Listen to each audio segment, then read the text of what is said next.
کیا یہ بات درست ہے کہ نیک لوگوں پر آزمائشیں بھی زیادہ آتی ہیں؟ ہاں یہ حقیقت بات ہے، سب سے زیادہ آزمائشیں ہمارے نبی علیہ السلام پر آئی صلی ہیں۔ اللہ علیہ وآلہ وسلم۔ صحیح مسلم میں حدیث ہے، آپ صلی اللہ علیہ وسلم کو طائف کے موقع پہ پتھر لگے، آپ کے مبارک خون سے مبارک جوتیاں جو ہیں وہ بھر گئیں، اور غزوہ احد کے موقع پہ آپ کے 4 دانت شہید ہوئے۔ ترمذی میں اور ابن ماجہ میں ایک صحیح حدیث ہے، آپ صلی اللہ علیہ وآلہ وسلم نے فرمایا کہ اللہ تعالیٰ سب سے زیادہ تکلیف دنیا میں ان کو دیتا ہے جو اللہ تعالیٰ کو سب سے بڑھ کر محبوب ہوتے ہیں، یعنی انبیاء کرام۔ یہ آپ سے نے فرمایا کہ نبیوں پہ سب سے زیادہ تکلیف آتی ہے۔ اس کے بعد آپ نے یہ نہیں کہا صحابہ پہ آتی ہے، آپ نے کہا ان کے بعد ان پر جو اللہ کو نبیوں کے بعد سب سے بڑھ کر محبوب ہوتے ہیں۔ اب کئی صحابہ ہیں انہوں نے پوری زندگی لگژریس لائف گزاری ہے، کئی نے تکلیف اٹھائی ہیں، اور آج بھی کئی لوگ ایسے ہیں جو لگژریس لائف گزار رہے ہیں، کئی تکلیف اٹھا رہے ہیں۔ یہ اب اللہ کو پتا ہے کہ کس نے کس قسم کی تکلیف اٹھانی ہے۔ پھر وہ چاہے صحابی ہے، چاہے قیامت تک آخری کوئی مسلمان آنے والا ہے، وہ اللہ نے اب ڈیفائن کرنا ہے کہ کس کو کتنے لیول کے اس کے ایمان کے اعتبار سے آزمایا جائے گا۔ سورہ العنکبوت کا آغاز ہی سے ہوتا ہے، کیا لوگ اس بات پہ چھوڑ دیے جائیں گے کہ وہ کہیں کہ ہم ایمان لے کے ان کی آزمائش نہیں ہوگی؟ تم سے پہلے لوگوں کو بھی ہم نے آزمایا اور تمہیں بھی ضرور آزمائیں گے۔ پھر سورہ بقرہ میں بھی ہے وَلَنَبْلُوَنَّكُمْ بِشَيْءٍ مِّنَ الْخَوْفِ وَالْجُوعِ وَنَقْصٍ مِّنَ الْأَمْوَالِ وَالْأَنفُسِ وَالثَّمَرَاتِ، ضرور آزمائیں گے، خوف سے، بھوک سے، جان اور مال میں نقصان سے، پھر دیکھیں گے کون صبر کرنے والا ہے۔ ان اللہ مع الصابرین، تو آزمائش تو آنی ہے۔ تو ترمذی ابن ماجہ کی حدیث ہے، اس کے بعد ان پہ آتے ہیں آزمائش جو ان کے بعد اللہ کو سب سے بڑھ کر محبوب ہوتے ہیں، اور بندہ زمین پر اسی طریقے سے آزمائش جھیلتا رہتا ہے حتیٰ کہ اللہ تعالیٰ اسے پاک و صاف کر کے اپنے پاس بلا لیتا ہے۔ آزمائش انسان کے گناہوں کے جھڑنے کا بھی سبب بن جاتا ہے، اور جن کے گناہ نہیں ہوتے ان کے لیے فضیلت کا سبب بن جاتا ہے۔ بخاری مسلم میں حدیث ہے، کسی مسلمان کو کوئی دکھ، درد، اندیشہ بھی پہنچتا ہے، ذہنی ٹینشن بھی، ٹینجیبل نہیں، نان ٹینجیبل چیز، حتیٰ کہ اس کے پاؤں میں کانٹا بھی چبھ جائے، اس کے بدلے بھی اللہ اس کے گناہوں کو معاف کر دیتا ہے، اس کے درجات بلند ہوتے ہیں۔ تو تکلیفیں تو آتی ہیں، اور نبیوں پہ بھی آئیں، ان کے ماننے والوں پہ بھی آئیں، تکلیف کے بغیر تو اللہ نے چھوڑنا نہیں ہے۔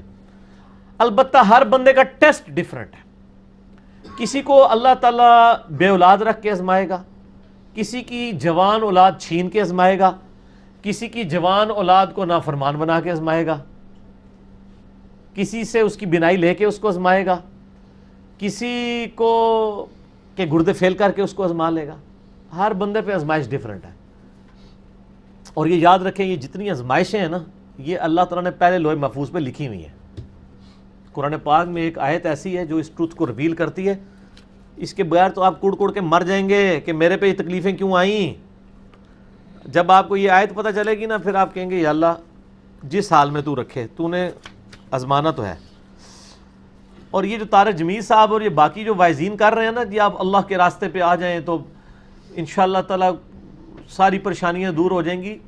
ان کو تھوڑا اپنے آپ کو ریوائز کرنا چاہیے، اس طریقے سے پریشانیاں دور نہیں ہوں گی، پریشانیاں جھیلنی آسان ہو جائیں گی۔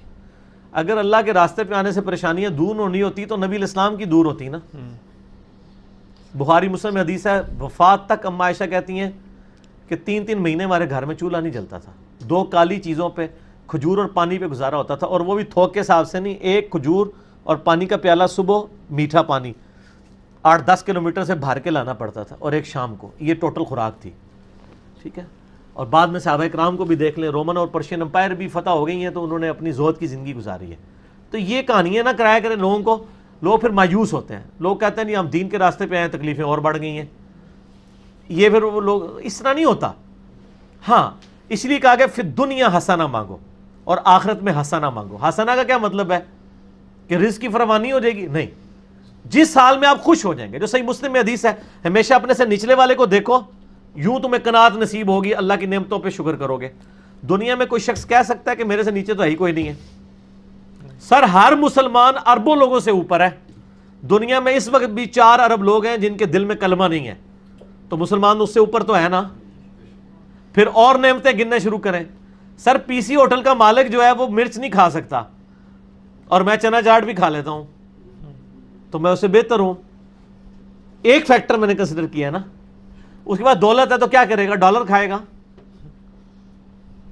تو ہر بندے کو اللہ نے آزمائش میں ڈالا ہوا ہے۔ تو یہ آیت ہے سورۃ الحدید کی آیت نمبر 22 اور 23۔ اعوذ باللہ من الشیطان الرجیم۔ ما اصاب من مصیبت فی الارض، کوئی بھی مصیبت جو زمین میں آتی ہے، ولا فی انفسکم، یا وہ تمہاری جان میں آتی ہے، الا فی کتاب من قبل ان نبرأھا، وہ ہم نے لوح محفوظ پہ پہلے ہی لکھ لیا کہ اس کو بھیجیں ہم۔ زمین پہ ارتھ کوئک آتے ہیں، یعنی زلزلے آتے ہیں، سیلاب آتے ہیں، قحط سالی آتی ہے، وبائی مرض پھیلتا ہے، یا تمہاری جان میں کسی کے گردے فیل ہوتے ہیں، کسی کو ہیپاٹائٹس ہو جاتا ہے، کسی کو کینسر ہو جاتا ہے، اللہ تعالیٰ ماتا ہے یہ ساری تکلیفیں میں نے پہلے ہی لکھی ہیں لوح محفوظ پہ کہ اربوں انسانوں میں سے کس بندے کو کون سی تکلیف دینی ہے۔ اللہ اکبر۔ ذالک ان ذالک علی اللہ یسیر، اور بے شک یہ اللہ کے لیے بڑا آسان ہے۔ تمہارے لیے مشکل ہے کہ اتنا ڈیٹا کیسے مینج کیا ہوا ہے، اللہ کے لیے آسان ہے۔ کس لیے؟ لکی لا تأسوا علی ما فاتکم، یہ اس لیے میں نے کیا تاکہ تم کف افسوس نہ ملو جو تم سے چھن جائے۔ کیا کہو؟ انا للہ و انا الیہ راجعون، ہم بھی اللہ کی طرف سے، ہم نے لے کے بس چلے جانا ہے۔ مسلم شریف میں حدیث ہے نا، جو تکلیف کے وقت یہ دعا پڑھ لے، انا للہ و انا الیہ راجعون اللہم اجرنی فی مصیبتی واخلف لی خیرا منہا، تو اللہ تعالیٰ اس کو بہتر نعم البدل عطا کر دیتا ہے۔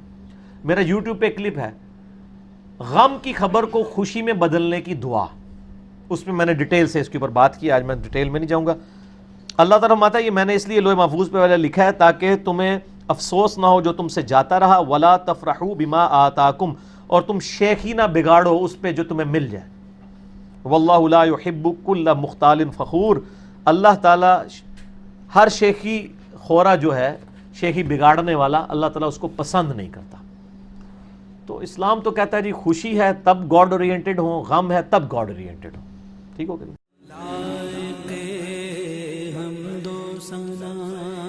تیرے سوا کوئی نہیں۔